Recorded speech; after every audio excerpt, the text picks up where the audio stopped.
Risod road परिसरात सोमवारी दुपारच्या वेळेस एक भयानक घटना घडली। दोन जवळच्या मित्रांमधील एक साधा वाद एवढ्या भयानक टोकाला जाईल हे कोणालाच स्वप्नात सुद्धा वाटलं नसेल। पण दुर्दैवाने हा वाद एका मित्राच्या आयुष्याचा शेवट करणारा ठरला।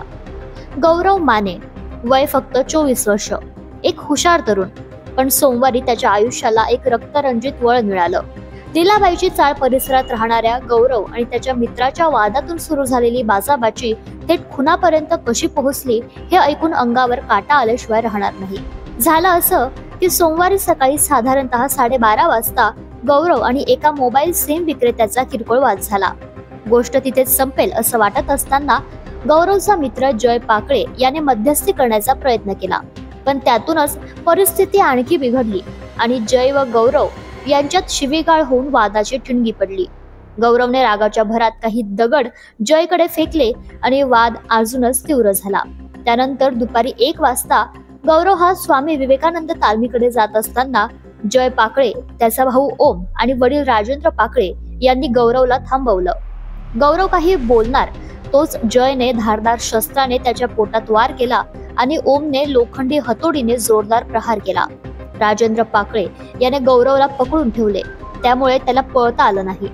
सगळं एका क्षणात घडलं आणि गौरव रक्ताच्या थारोळ्यात पडला। गौरवला गंभीर अवस्थेत खासगी रुग्णालयात नेण्यात आलं। डॉक्टरांनी उपचार सुरू केले, पण गौरवला मात्र वाचवता आलं नाही, त्याचा मृत्यू झाला। घटनेची माहिती मिळताच पोलीस घटनास्थळी दाखल झाले। उपविभागीय पोलीस अधिकारी राजकुमार उपासे आणि शहर पोलीस ठाण्याचे अधिकारी दीपक पाटील यांनी तपास सुरू केला। गौरवच्या नातलगांनी पोलिसांना सांगितलं हा खून ठरवून केलाय। आरोपी जय आणि ओम पाकळे तसेच त्याच्या वडिलांनी घटना घडल्यानंतर फरार होण्याचा प्रयत्न केलाय।